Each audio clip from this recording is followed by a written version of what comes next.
थे बच्चों एक बार फिर हमारे YouTube चैनल मैथ्स गुरुकुल पर।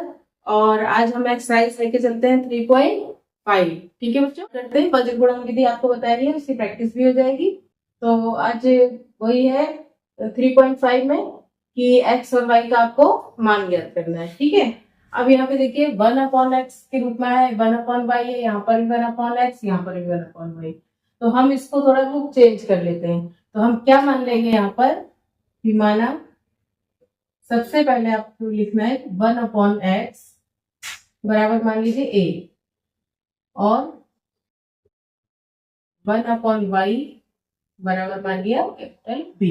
ठीक है, अब ये हमारा रूप चेंज हो जाएगा इससे। ठीक है बच्चों, इक्वेशन क्या है हमारा 1/2 और इंटू इसको क्या लिख सकते हैं 1/x अलग अलग करके। तो 1/3 इंटू 1/y इक्वल टू 2। तो अब देखिए 1/x की जगह हम क्या रख देंगे a। तो a से गुणा हो गया 1 को तो हो गया a/2 और ये क्या बन गई, इसकी जगह हो गया b तो हो गया b/3 और इक्वल टू आ गया आपका 2। ठीक है बच्चों, यहाँ तक समझ में आ रहा है। सिर्फ हमने इसकी जगह a और इसकी जगह b रख दिया। ठीक है, अब इसमें सबको 6 से गुणा कर दो, क्योंकि 2 और 3 का एलसीएम क्या होता है 6। तो 6 से इसको भी मल्टीप्लाई कर दीजिए। तो 6 into a/2 plus 6 into b/3 equal to 6 into 2। यहाँ पे कट गया 3 आ गया, ये आ गया 2, तो ये हो गया 3a प्लस 2b बराबर 6 दूनी 12। आपकी एक इक्वेशन तो ये बन गई। और इसको अगर आप करना चाह रहे हैं तो 12 को इधर भी ले आ सकते हो, यानी 3a प्लस 2b। अगर वज्र गुणन विधि से कर रहे हो तो ये बराबर हो गया 0। तो इस यहाँ पर इस स्वरूप चेंज करके इसको लिख सकते हो आप। ठीक है, अब यही मान आपको इसमें भी लगा देना है। तो 1/x जगह लगा दिया a, तो क्या यहाँ पे क्या बन गया a/3। ये क्या बन गया b/2 और इक्वल टू क्या दिया था 13/6। सबको इसमें भी 6 से मल्टीप्लाई कर दो। तो 6 into a/3 plus 6 into b/2 बराबर 6 इंटू 13/6। इसे काट दो तो क्या हो गया 3 दूनी 6, 2 3 6, तो ये गया सिर्फ 2a बन गया, ये बन गया 3b और ये 6 से 6 कट गया खाली 13। इसको इधर ले आओ तो 2a प्लस 3b माइनस 13 बराबर 0। ठीक है, इधर आके माइनस का हो गया 13। यहाँ तक समझ में आ गया, ये कोई हमारी इक्वेशन 2। यहाँ तक समझ आ गया बच्चों। अब इसको मिटा के हम वज्र गुणन विधि से हल करेंगे। ठीक है, पहली इक्वेशन कहाँ लिखनी है, यहाँ पे लिख लीजिए। क्या बनी थी हमारी 3a plus 2b minus 12 equal to 0। और सेकेंड वाली इसके नीचे लिख लेते हैं 2a plus 3b minus 13 equal to 0। ये पहली थी और ये दूसरी थी, दोनों इक्वेशन हमने उतार ली। वज्र गुणन विधि में क्या करते हैं, आपको बताया था x की जगह यहाँ पर a है तो a/, लिख लेंगे। तो हो गया a/ इक्वल टू फिर माइनस b/ और इक्वल टू 1/। पहले इतना करना है। अब जब a की बात होगी तो a के आप जो है कोएफिशिएंट ये गुणांक नहीं देखेंगे, किससे गुणा होगी, इससे और इसकी। तो 13 दूनी माइनस का 26, क्योंकि एक माइनस है और एक प्लस, और माइनस पहले लगा दिया। 13 दूनी वो 12 दिया 36, किसका आएगा माइनस का। ठीक है, माइनस तो बीच में लगना ही है, फिर जो गुणा करके आएगा वो -36। अब b/, क्या आएगा, तो b की लाइन आपने छुपा ली। तो 13 किया 39, किसका आएगा माइनस का, माइनस लगा दिया। अब b की लाइन छुपी, अब इन दोनों की गुणा, तो 12 दूनी 24 का आएगा माइनस का।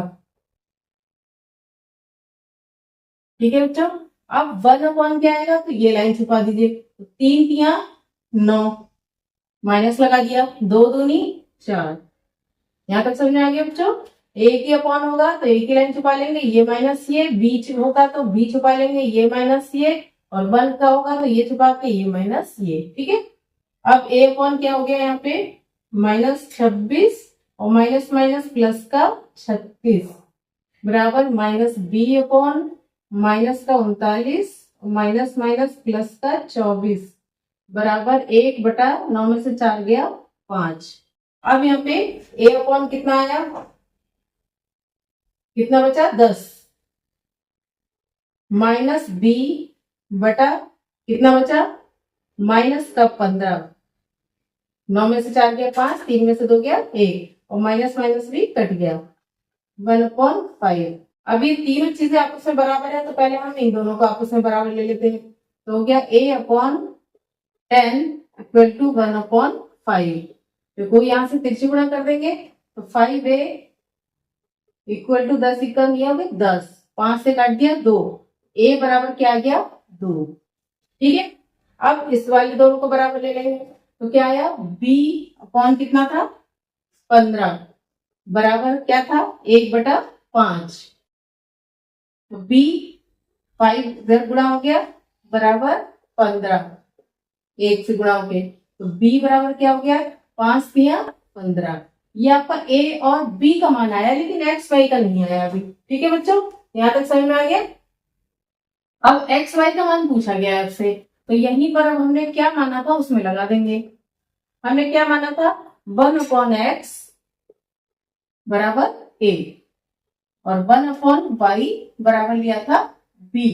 तो 1/x और a बराबर क्या आया 2, 1/y बराबर b कितना आया 3, तिरछी गुणा कर लो, ठीक है। तो 2x बराबर 1 या x बराबर हो गया इधर आके 1/2, ठीक है बच्चों।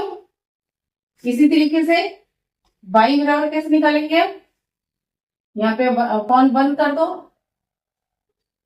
तिरछी गुणा कर दी तो क्या 3y इक्वल टू 1 या फिर y बराबर 1/3।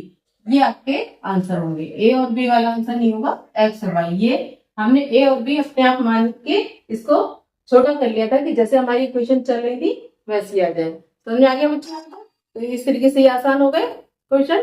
तो आपको बस ये मानना है कि 1/x दिया था तो 1/x का भी रूट आता है तो उसके हिसाब से भी अगला क्वेश्चन करा देंगे। तो इसको कर लीजिए हल, अगला क्वेश्चन और कराते हैं। और हमारे चैनल को सब्सक्राइब भी कर लो और साथ में वीडियो क्या है शेयर और लाइक करते रहिए। और जो परेशानी हो आप कमेंट में लिख दीजिए, आपको समझा दिया जाएगा, ठीक है बच्चों।